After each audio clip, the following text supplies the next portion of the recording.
Panorama group, जो सोचता है वो करता है। आपके अपने सपनों का आशियाना। नमस्कार, आप देख रहे हैं सिटी पोस्ट लाइव। मैं हूं सृष्टि राज। बिहार विधानसभा चुनाव 2025 में एनडीए के ऐतिहासिक प्रदर्शन पर मुख्यमंत्री नीतीश कुमार के बेटे निशांत कुमार ने प्रतिक्रिया देते हुए कहा कि राज्य की जनता ने उम्मीद से कहीं बेहतर जानदेश दिया है।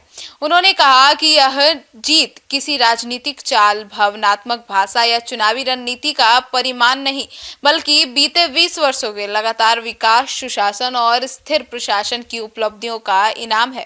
पटना में मीडिया से बातचीत के दौरान निशांत कुमार ने कहा कि वे व्यक्तिगत तौर पर बिहार की जनता को धन्यवाद देना चाहते हैं, क्योंकि उन्होंने एक बार फिर से एनडीए पर भरोसा जताते हुए उसे भारी बहुमत दिया। उन्होंने कहा कि बिहार के लोगों ने जिस समझदारी और धैर्य के साथ मतदान किया, वह यह साबित करता है कि आज भी जनता राजनीतिक शोर, विवाद और नकारात्मक प्रचार से प्रभावित नहीं होती, बल्कि काम, नतीजों और भविष्य की संभावनाओं पर आम फैसला देती है। निशांत ने कहा कि विपक्ष ने पूरे चुनाव अभियान के दौरान कई आरोप लगाए, भ्रम फैलाया, माहौल को भावनात्मक मोड़ देने की कोशिश की, लेकिन जनता ने अपने अनुभव और लाभ प्राप्त वास्तविक योजनाओं के आधार पर फैसला सुनाया। उनका कहना था कि बीते 2 दशकों में राज्य की बुनियादी संरचना, स्वास्थ्य सेवाएं, शिक्षा, महिलाओं की भागीदारी, कानून व्यवस्था और कनेक्टिविटी जैसे मुद्दों में बड़े स्तर पर सुविधा हुआ है और सुधार भी हुआ। बात केवल योजनाओं के नहीं, बल्कि उनके जमीन तक पहुंचने की है, जो इससे जनता को निर्णय लेने के लिए प्रेरित किया।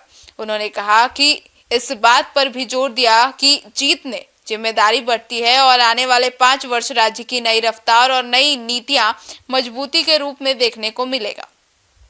उन्होंने कहा कि सरकार केवल सत्ता में बने रहने के लिए नहीं, बल्कि आने वाली पीढ़ियों के लिए मजबूत सामाजिक आर्थिक नींव तैयार करने पर काम करेगी। उन्होंने यह भी संकेत दिए कि आधुनिक शिक्षा व्यवस्था, डिजिटल स्किल्स और रोजगार उन्मुख प्रशिक्षण और ग्रामीण क्षेत्रों में तकनीकी विस्तार आने वाले दिनों में प्रमुख फोकस रहेंगे। उन्होंने इस अवसर पर राजनीतिक प्रतिष्ठा और सकारात्मक बनाए रखने की अपील भी की और कहा कि लोकतंत्र विरोध या नकारात्मकता पर नहीं, नीति, विचार और परिणामों पर चलता है। बातचीत के अंत में उन्होंने कहा कि हमारी प्राथमिकता बिहार को विकसित राज्यों की श्रेणी में शामिल करना है और इसके लिए जनता, सरकार और युवा पीढ़ी तीनों की भूमिका बराबर महत्वपूर्ण है। तो अब आपको क्या लगता है और आप कितनी सहमति रखते हैं सीएम के बेटे निशांत कुमार से? अपनी राय कमेंट सेक्शन में जरूर लिखिएगा। धन्यवाद।